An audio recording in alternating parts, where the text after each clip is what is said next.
வணக்கம் நண்பர்களே. கல் தோன்றி மண் தோன்றா காலத்துக்கு முன் தோன்றி வாளோடு மூத்த குடி என பற்றகமையும் பெற்று வாழ்ந்த நம் தமிழ்நாட்டுக்கு தமிழ்நாடு என்ற பெயரை சூட்டுவதற்கு பண்டைய அரசியலார் மனங்கொள்ளவில்லை. ஆனால் நம் தமிழ்நாட்டிலே தோன்றிய காஞ்சிபுரத்து மன்னன் நம் அண்ணன் அறிஞர் அண்ணா அவர்கள் பெருமுயற்சி எடுத்து ஒரு வழியாக தமிழ்நாடு தமிழ்நாடு தமிழ்நாடு என்று பெயர் சூட்டி மகிழ்ந்த நாளன்றோ இன்று. இந்நாளை நாமெல்லாம் மிக மகிழ்ச்சியாக கொண்டாட வேண்டும்.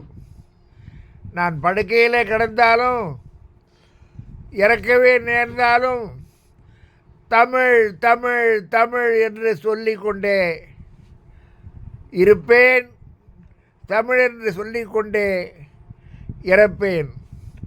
அன்பு நண்பர்களே, உலகத்து மொழிகளிலே பல நல்ல தகுதிகளை பெற்றிருக்கிற நம் தமிழ் மொழியை பிழையாக எழுதுவதற்கு துணியாதீர். யாரேனும் பிழையை சுட்டி காட்டினால் அதை உடனே பிழையெல்லாம் உடனே திருத்தி கொள்ள முயலுங்கள்.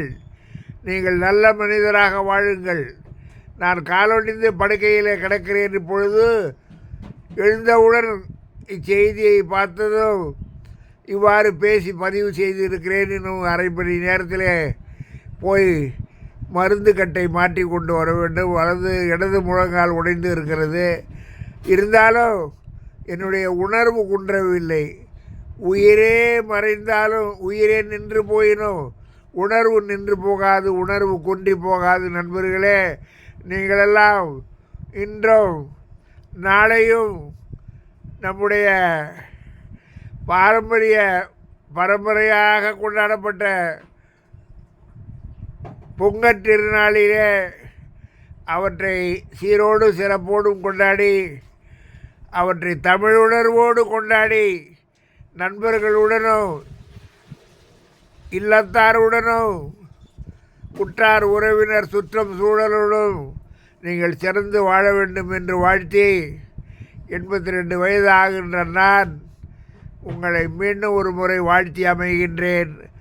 வெல்க தமிழ், பரவுக திருக்குறள் நெறி. நன்றி, வணக்கம் நண்பர்களே. நன்றி, வணக்கம்.